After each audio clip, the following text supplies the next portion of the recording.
E agora, nessa segunda parte, vamos falar sobre os 6 dias da criação, um relato poderoso. No princípio, haja luz. Com essa ordem inicia-se o primeiro movimento da criação. A luz, nesse contexto, não é apenas o fenômeno físico que conhecemos, como os raios solares ou a claridade visível. Antes mesmo da criação do Sol, da Lua e das estrelas, que só aparecem no 4º dia, Deus cria uma luz primordial. Essa luz tem um significado muito mais profundo e simbólico. Ela representa a manifestação da presença, da ordem, da sabedoria e da bondade do Criador. Esse ato de fazer surgir a luz marca o rompimento com o estado de indistinção e de trevas. As trevas aqui não são entendidas como algo que possui substância própria, mas como ausência de forma, de sentido, de direção. Quando a luz é criada, ocorre a primeira separação entre luz e trevas, entre o que é iluminado e o que permanece oculto. Essa separação inaugura a ordem no universo. Antes disso, tudo estava mergulhado numa espécie de potencialidade informe. A luz, portanto, é o primeiro princípio da ordem cósmica. Ela é símbolo da verdade, da revelação e da clareza. Com ela começa a possibilidade do conhecimento, porque ver é conhecer. A criação da luz é, ao mesmo tempo, o início do tempo, pois só há tempo onde há mudança, e o início do espaço, pois só há espaço onde há distinções. A luz revela e dá direção. Espiritualmente, essa luz simboliza também a graça e a inteligência divina que dá forma ao caos. Assim como a luz permite que vejamos, a sabedoria de Deus ilumina a mente e o coração humano. Tudo começa com a luz, porque tudo o que é bom, verdadeiro e belo se manifesta sob ela. O universo nasce iluminado, não apenas fisicamente, mas espiritualmente, moralmente e metafisicamente. Assim, o primeiro dia não é apenas o início do tempo cronológico, mas o início da ordem, da vida e da verdade. Sem luz não há criação. Sem luz não há caminho. Perguntas que podem surgir e suas respostas. Se a luz foi criada antes do Sol, que tipo de luz era essa? Era uma luz primordial, não dependente dos astros físicos. Representa a presença ativa e ordenadora de Deus, uma luz espiritual que manifesta a sabedoria divina no início da criação. O que são essas trevas mencionadas antes da criação da luz? Elas são o mal? As trevas não são o mal em si, mas sim a ausência de luz, forma e sentido. Representam o estado de potencialidade antes da ordem criada por Deus. O mal, por sua vez, é a ausência do bem, não uma criação positiva. A luz criada no primeiro dia é a mesma luz que vemos hoje? Não. A luz do primeiro dia é de natureza espiritual e metafísica. A luz física, como a do Sol e das estrelas, foi criada no 4º dia. A primeira luz simboliza a clareza divina e a inteligência criadora. Como aplicar esse simbolismo da luz na vida espiritual cotidiana? Vivendo na verdade, buscando a presença de Deus, praticando o bem e cultivando a oração e os sacramentos. Permanecer na luz é viver conforme a ordem e a sabedoria divina, revelada desde o início da criação. No primeiro dia, a luz irrompeu, não apenas física, mas uma luz que era ordem, verdade e sabedoria divina. Mas, e no segundo dia? O que Deus fez? E isso realmente significa? É o céu azul que vemos lá fora? Ou o céu que anseia nossa alma? Nesse segundo ato da criação, Deus realiza algo surpreendente. Ele separa as águas e estabelece o firmamento. Mas que firmamento é esse? E por que essa separação é tão crucial para a nossa compreensão do universo e de nós mesmos? No segundo dia, a voz divina ecoou: haja um firmamento no meio das águas e separe ele águas de águas. Aqui, testemunhamos o início de uma nova etapa na organização cósmica. Deus separa as águas de cima das águas de baixo, e entre elas ergue o firmamento, a que ele chamou de céu. Mas o significado dessa obra transcende o que nossos olhos podem captar. Esse firmamento não é apenas o espaço que vemos. Ele representa uma estrutura de ordem espiritual e cósmica, como se Deus estivesse construindo os próprios andares da realidade. As águas superiores simbolizam o reino espiritual, o invisível, o eterno, o puro, enquanto as águas inferiores representam o mundo material, o transitório, o visível, o que está sujeito ao tempo. É a primeira grande separação. Uma distinção fundamental entre o que é eterno e o que é passageiro, entre o que vem do alto e o que pertence à terra. O firmamento é muito mais que o céu que observamos. Ele é a dimensão para a qual a nossa alma é convidada a se elevar. Deus nos revela que a criação não é um caos sem forma, mas uma ordem perfeita, com camadas de existência, cada uma com seu sentido e seu destino. Essa separação entre o alto e o baixo nos lembra que existe uma realidade invisível acima de nós e que nossa jornada aqui na Terra deve ser um caminho constante em direção a essa realidade superior. O céu, criado no segundo dia, é um convite, um chamado ao céu prometido, à comunhão plena com Deus, à vida eterna, ao reino que está acima de todas as coisas passageiras. E para aprofundar ainda mais, vamos responder algumas perguntas comuns. 1. O que são as águas de cima e as águas de baixo? As águas de cima representam o mundo espiritual, o celeste. As de baixo são o mundo material, o visível. Deus as separa para nos mostrar que a criação possui níveis de existência, o físico e o espiritual. 2. Por que Deus separa as águas? Porque a ordem exige distinção. Ao separar, Deus organiza. Ele estabelece uma estrutura no universo, revelando que tudo tem seu lugar, sua função e seu propósito. 3. Esse firmamento é o mesmo céu que vemos? Em parte. O firmamento visível aponta para algo muito maior, o céu invisível, espiritual. O céu físico é um símbolo do céu eterno, a morada final das almas unidas a Deus. O bem pleno dessa separação será revelado junto com a criação das moradas celestes e da terra organizada. É um ato em andamento, uma promessa de perfeição futura. Depois da luz e da separação entre o céu e as águas, o universo ainda era um vasto oceano. Mas no terceiro dia, a criação toma uma nova forma, mais palpável, mais vibrante. Deus age novamente e dessa vez a terra emerge do caos aquático. E não para por aí. Ele a veste de vida, de cores e de alimento. Mas o que significa essa emergência da terra seca? E por que a vegetação surge neste momento crucial? Prepare-se para mergulhar no dia em que a vida começou a brotar. No terceiro dia, a voz divina ressoou com um novo comando.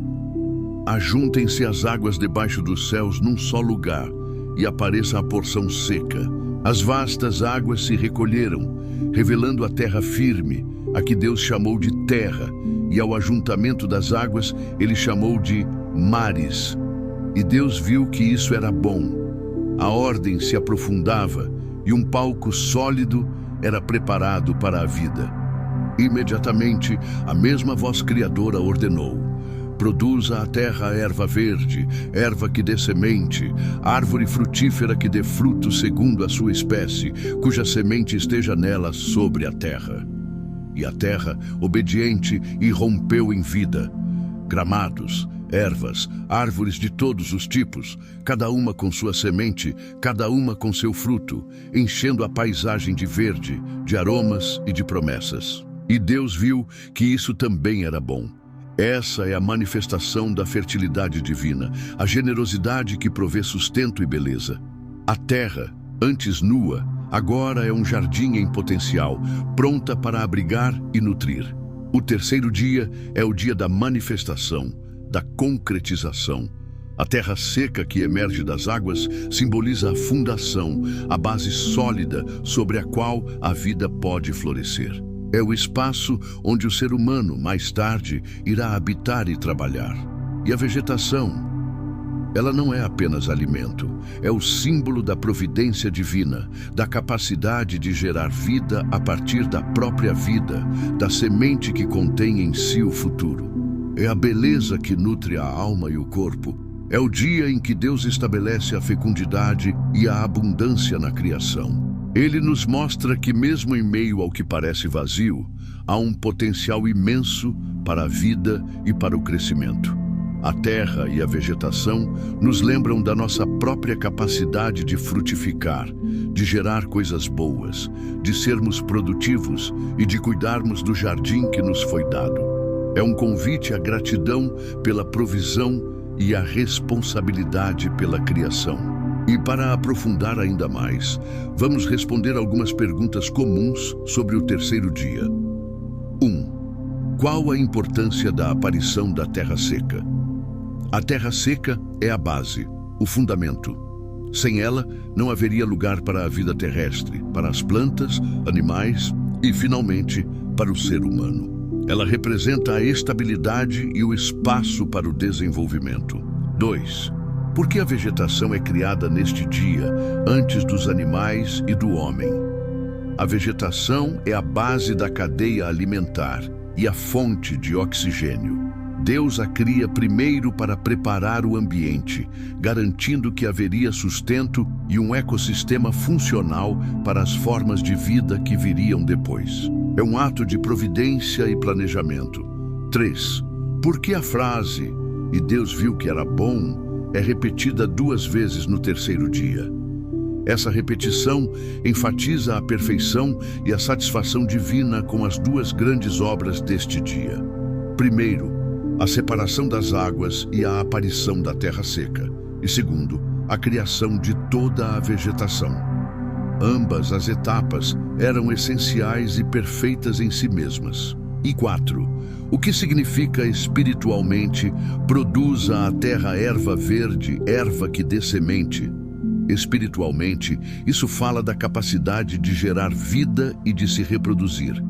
Não apenas no sentido físico, mas também no sentido de nossas ações, palavras e talentos. Somos chamados a dar frutos em nossas vidas, a semear o bem e a permitir que a vida divina se manifeste através de nós, gerando mais vida e propósito. Após a luz, a separação das águas e a emergência da terra fértil, o cenário estava pronto.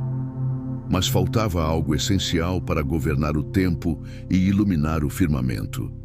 No 4º dia, Deus preenche o céu com luminares que não apenas brilham, mas também marcam as estações, os dias e os anos. Mas qual a profundidade dessa criação? Por que esses corpos celestes são tão importantes para a ordem divina e para a nossa própria existência?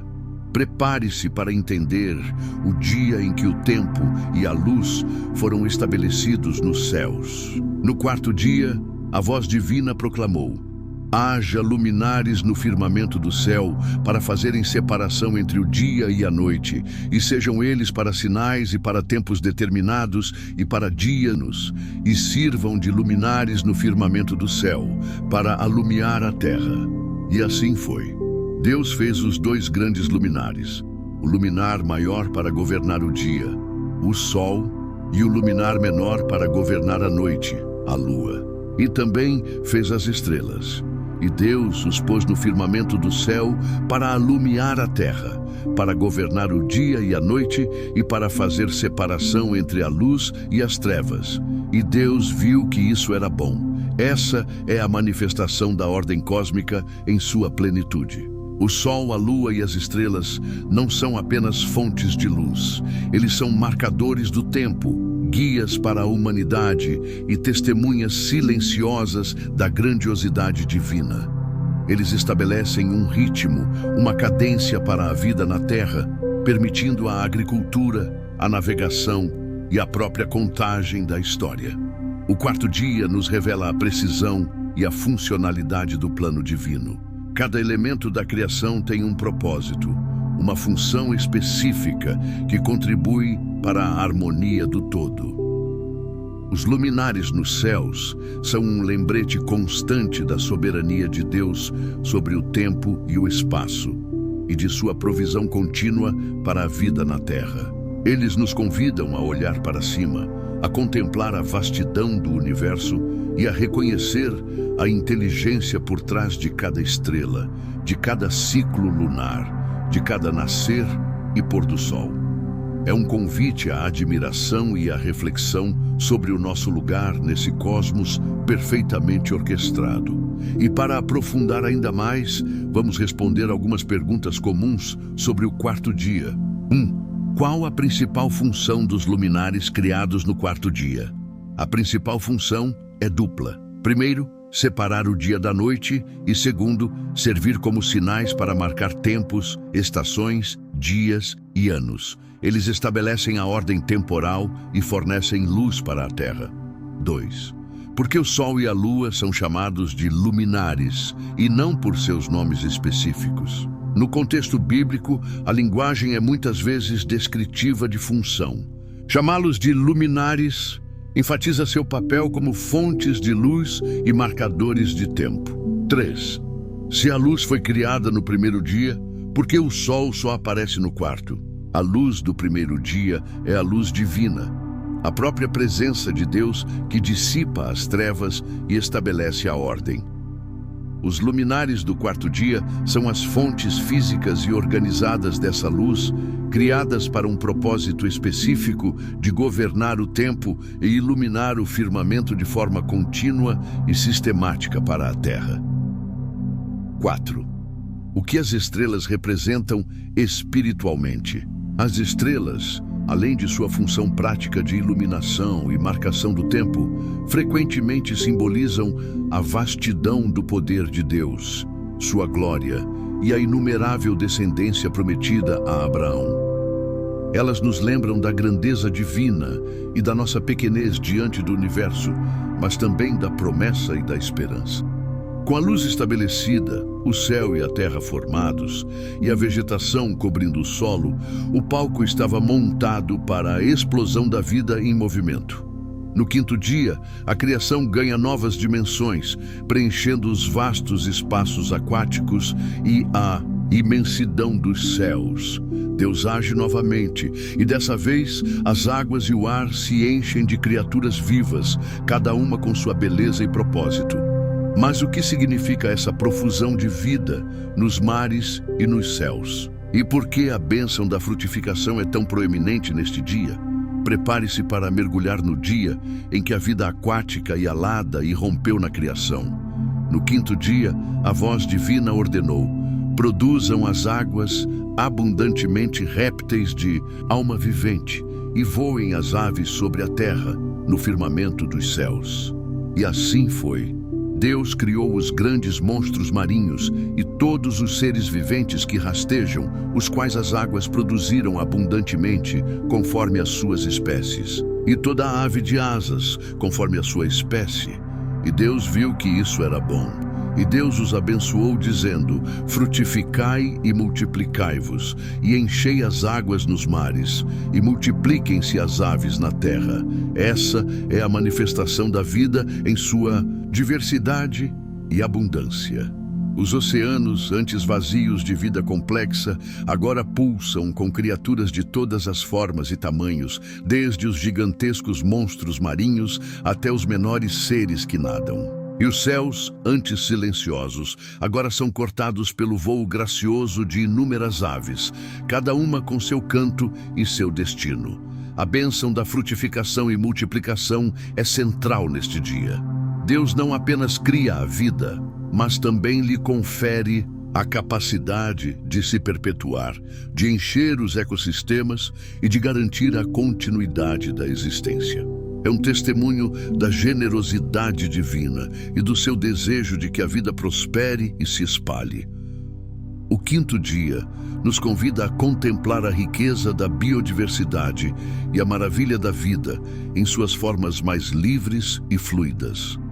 Os peixes nos lembram da profundidade e do mistério dos oceanos, enquanto as aves nos inspiram com sua liberdade e sua capacidade de transcender as limitações terrenas, é um dia de grande beleza e movimento, onde a criação se torna vibrante e cheia de sons. Ele nos lembra da interconexão de toda a vida e da responsabilidade que temos de cuidar e preservar essa abundância que nos foi confiada.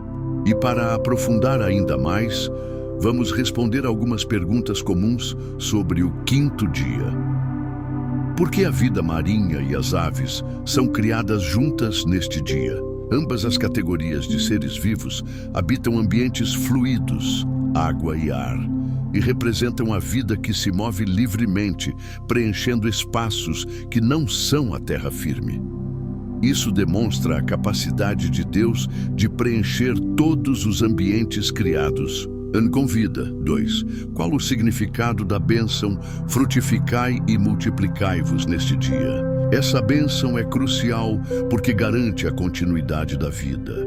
Deus não apenas cria, mas também capacita suas criaturas a se reproduzirem, assegurando que os mares e os céus seriam continuamente povoados, demonstrando sua providência e o desejo de abundância. Por que a Bíblia menciona grandes monstros marinhos? A menção dos grandes monstros marinhos, muitas vezes traduzido como baleias ou grandes criaturas marinhas, destaca o poder e a criatividade de Deus ao criar seres de tamanhos e formas variadas, incluindo os mais imponentes e misteriosos habitantes dos oceanos. O que as aves e os peixes nos ensinam espiritualmente? Espiritualmente, as aves podem simbolizar liberdade, elevação e a capacidade de ver as coisas de uma perspectiva mais alta. Os peixes, por sua vez, podem representar a vida abundante e oculta nas profundezas, a capacidade de viver em um ambiente diferente e a vastidão do desconhecido. Ambos nos lembram da diversidade e da maravilha da criação divina. Com os céus e as águas repletos de vida, a terra, agora firme e verdejante, aguardava seus habitantes finais.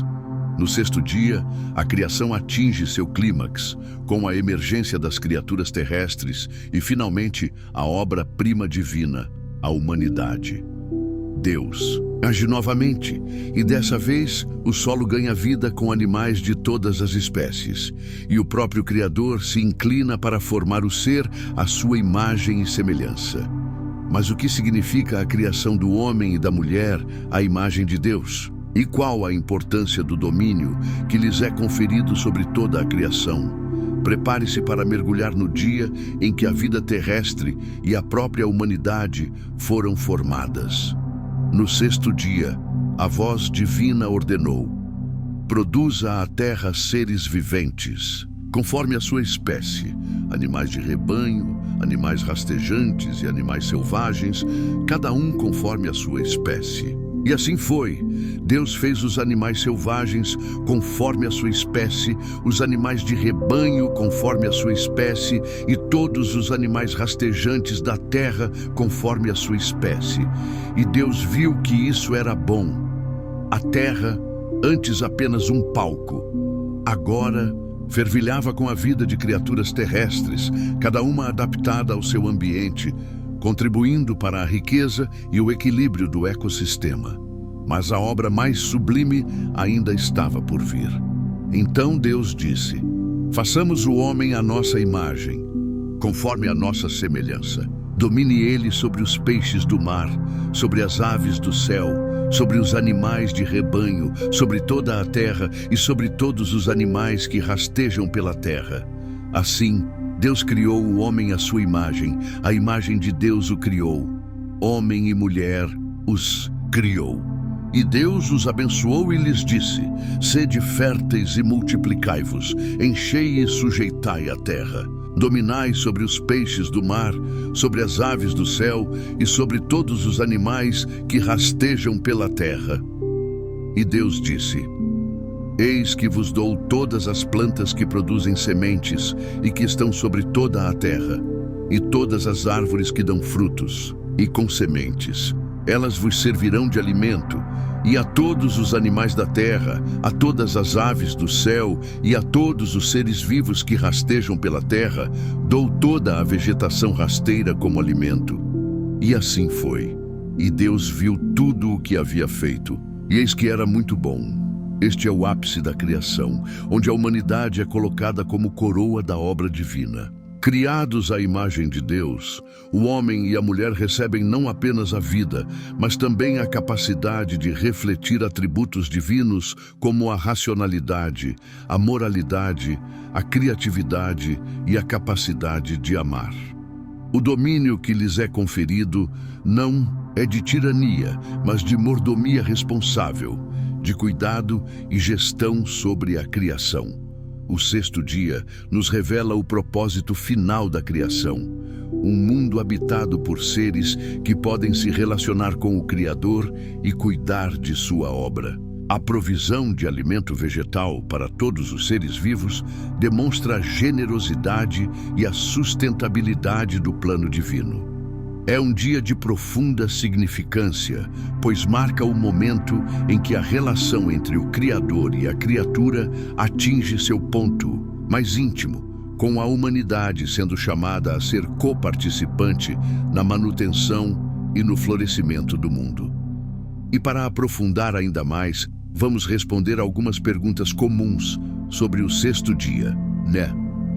O que significa ser criado à imagem de Deus? Significa que os seres humanos possuem qualidades que refletem o Criador, como intelecto, emoções, vontade, capacidade de amar, moralidade e espiritualidade.